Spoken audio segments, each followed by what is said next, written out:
முதலாளி, ஒரு மனுஷன் பிறந்ததுல இருந்து குறிப்பிட்ட வயசு வரைக்கும் அவனை தாய் பாதுகாப்பான்னு சொல்லுவாங்க. அதுக்கப்புறம் தாரத்தோட அன்பு இருக்கும்னு சொல்லுவாங்க. தாரத்தோட அன்புதான் எனக்கு என்னைக்குமே இல்லைன்னு ஆயிடுச்சு. எனக்கு இருந்த ஒரே சொந்தம் எங்க அம்மா. அவங்களும் என்னை விட்டுட்டு போயிட்டாங்க.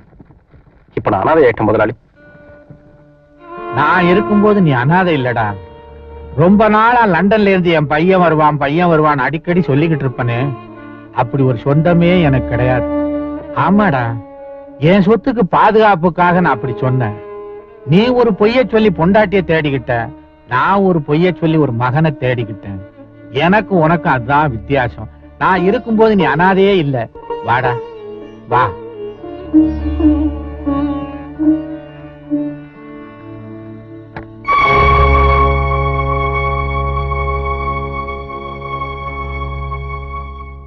என் சொத்து பூரா ரவி பேருக்கு எழுதி வச்சிருக்கேன்.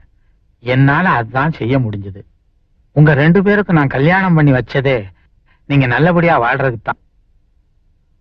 தகுதியும் தராதரம் தான் அவன் பேர்ல உள்ள வெறுப்புக்கு காரணம்னா, நீ எதிர்பார்க்கிற அத்தனையும் நான் செய்ய தயாரா இருக்கேன். எல்லாத்தையும் மறந்துட்டு அவன் கூட போய் குடும்பம் நடத்துமா? நீங்க சொத்தை எழுதி வச்சுட்டா மட்டும் அவர் செஞ்ச செயல் உண்மையாயிடுமா? ஒரு நல்ல வேலைக்காரனா இல்லையான்னு உங்களால கண்டுபிடிக்க முடியும். ஆனா ஒரு நல்ல புருஷனாங்கிறத முடிவு பண்ண வேண்டியவன் நான். இது ஏன் வாழ்க்கை, நான் முடிவு பண்ணிக்கிறேன்.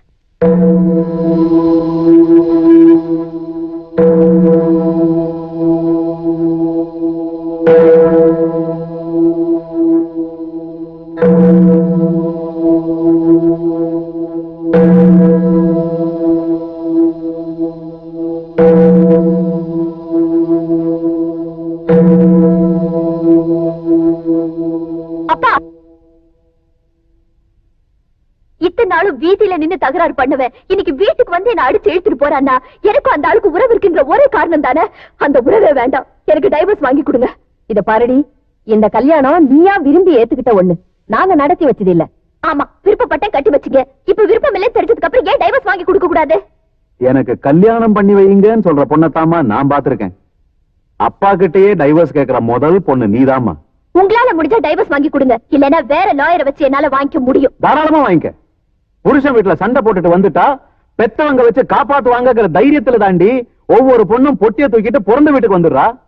அந்த மாதிரி சராசரி அப்பா இல்லனா நீ தாராளமா வெளியில போலாம். தங்கச்சிய பொண்ணு பார்க்க வந்தப்போ வீட்டுல வாழ வெட்டிய ஒரு பொண்ணு இருக்கான்னு சொல்ல வைக்கப்பட்டுட்டு நான் ஒரு தீர்க்கறதையே மறைச்சு நீங்க இன்னைக்கு வெளியில போன்னு சொல்றது ஒண்ணு பெருசா தெரியல. பெத்த பொண்ணை விட அந்த மெக்கானிக் பெருசா போயிட்டால. இவ்வளவு கீர்த்தனமா நான் பார்த்தது. யார்கிட்ட பேசுறேன்னு கொஞ்சம் தெரிஞ்சுக்கிட்டு பேசு. ஏன் புருஷனை பத்தி கேவலமா பேசு. நீ யாரடி? குழந்தை இல்லாத குறைக்காக அனாத விடுதியில இருந்து எடுத்து வளர்த்தவ தாண்டி நீ. அதுக்கப்புறம் பிறந்தவங்கதான் இவங்க 2 பேரும்.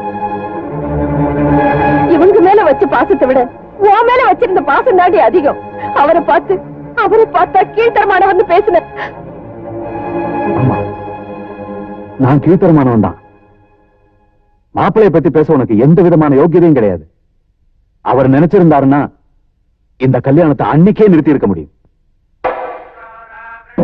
மாப்பிள, நான் உங்ககிட்ட கொஞ்சம் தனியா பேசணும், அதனாலதான் கூப்பிட சொன்னேன். என்ன நீங்க மாப்பிள்ளைன்னு கூப்பிட்டதுக்கு அப்புறம் எந்த விஷயமா இருந்தாலும் என்கிட்ட மறைக்காம சொல்லலாம். நீங்க நினைக்கிற மாதிரி பிரியா எங்க பொண்ணு இல்ல. ஃபாதர் பிரான்சிஸ் தான் அவளை கொண்டு வந்து எங்க கையில கொடுத்தாரு. இதுவரைக்கும் இந்த உண்மை அவளுக்கு தெரியாது. உங்க முதலாளி உங்களை பத்தின எல்லா விஷயமும் சொன்னப்புறம் தான் உங்ககிட்ட எதையுமே மறைக்க கூடாதுன்னு நான் ஒரு முடிவுக்கு வந்தேன். இனிமே அவளை ஏத்துக்கிறதும் ஏத்துக்காததும் உங்ககிட்ட தான் இருக்கு. பிரியாவை நீங்க பெற்றீங்களா வளர்த்தீங்களாங்கிற பிரச்சனையே எனக்கு கிடையாது. ஏன்னா நான் நேசிக்கிறது அவளோட மனசுதான்.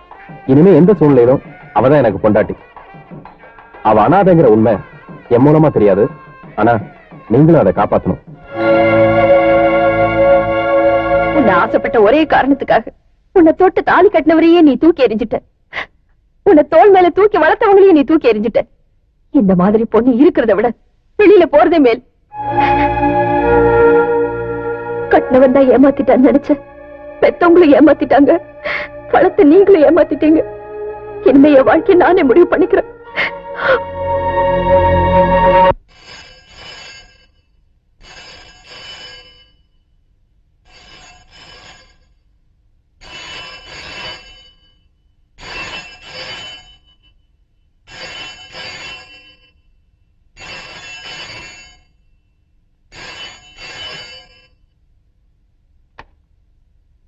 ஹலோ, மெக்கானிக் சம்சாரம் நந்தியல்ஸ் பக்கமா போயிட்டு இருக்கா.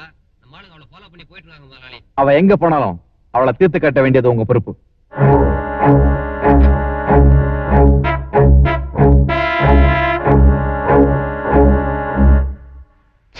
நீங்க இவ்வளவு பெரிய சாட்டிஸ்டா இருப்பீங்கன்னு நான் கொஞ்சம் கூட எதிர்பார்க்கல. நான் செஞ்ச தப்புக்கு அந்த பொண்ணை பழிவாங்க நினைச்சிட்டீங்களே. டேய், என்னடா புரிஞ்சுக்காம பேசுற? உன் லைஃபை விட எனக்கு எதுவும் முக்கியம் இல்லடா. அதனால அப்படி செஞ்சேன். நான் அவரை விரும்பினேன், இல்லன்னு சொல்ல. ஆனா ஒரு பொண்ணோட லைஃப் அழிச்சுதான் என் கழுத்துல தாலி ஏறணும்னா அந்த வாழ்க்கை எனக்கு தேவையே இல்ல. ஆஷா, நான் சொல்றத கேளுடா. அவன் யோக்கியனா இருந்தா நீ எப்ப அவனை விரும்பினியோ அப்பவே உண்மை சொல்லிருக்கணும். இது வரைக்கும் மறைச்சிருக்கான்னா ஏதாவது மோட்டிவ் இல்லாம இருக்காது. என்ன பண்ணணும்னு எனக்கு தெரியும். இனி உங்ககிட்ட பேசி பிரயோஜனம் இல்ல. என்ன பண்ணணுங்கிறது எனக்கும் தெரியும். ஆஷா, நீங்க எதுவும் பேச வேண்டாம்.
போங்கடா.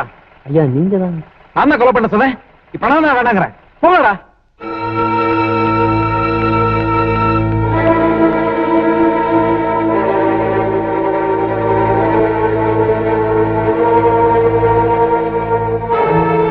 இங்க வரும்போது 2 முடிவோட தான் வந்தேன். ஒண்ணு, என் வாழ்க்கை உங்க கூட ஆரம்பிக்கணும். 2, என் வாழ்க்கை எங்கேயே முடிச்சுக்கணும். ஏமாற்றத்தை என்னைக்குமே என்னால தாங்கிக்க முடியாது.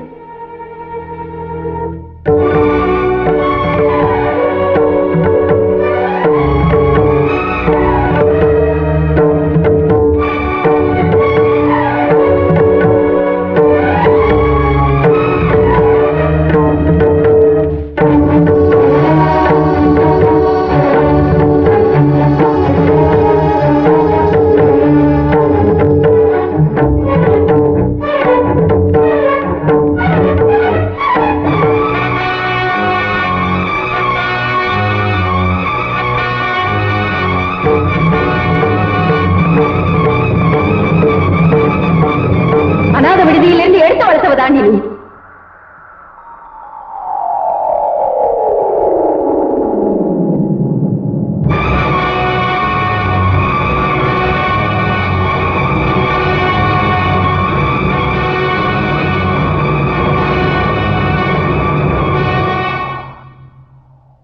பிடிவாதம் பெருசு நினைச்சேன். தன்னால முடியலைங்கிறப்போ சாகிறதுன்னு முடிவெடுக்கிறது இந்த பொம்பளைங்களுக்கே சகஜம்தான். சொத்துக்கும் சுகத்துக்கும் ஆசைப்பட்டவரா இருந்தா அவர் என்னைக்கும் என்ன கல்யாணம் பண்ணிருக்கலாம். உங்களுக்காக எவ்வளவு தூரம் இறங்கி வர முடியுமோ அவ்வளவு தூரம் இறங்கி வந்துட்டார். நீங்க சாகிறதால மட்டும் இதுக்கு ஒரு முடிவு கட்டிட முடியாது. இப்பேற்பட்ட புருஷன் கிடைக்கலன்னு நான் வருத்தப்பட்டேன். அப்படி கிடைச்சும் அவர் கூட உங்களுக்கு வாழ தெரியலன்னா அது உங்களோட தப்பு. அப்புறம் உங்க இஷ்டம்.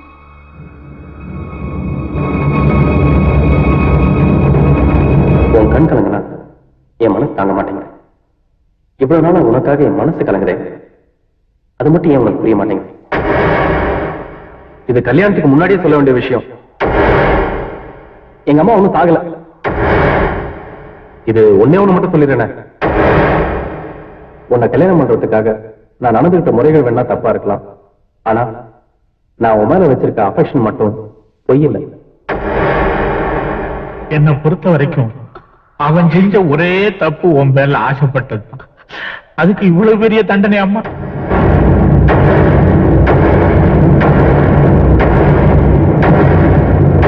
பிரியா பிரியா பிரியா பிரியா பிரியா பிரியா பிரியா.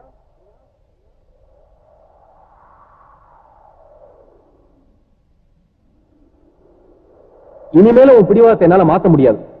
உன் கூட சந்தோஷமா வாழணுங்கிறதுக்காக தான் இவ்வளவு நாளா போராடி பார்த்தேன். என்னால முடியல. வாழும்போது நான் உங்ககிட்ட தோத்துட்டேன். ஆனா சாவுல நிச்சயம் ஜெயிச்சிருவேன். புரியல? உன் உயிர் போகும்போது என் உயிரும் கூடவே வரும்.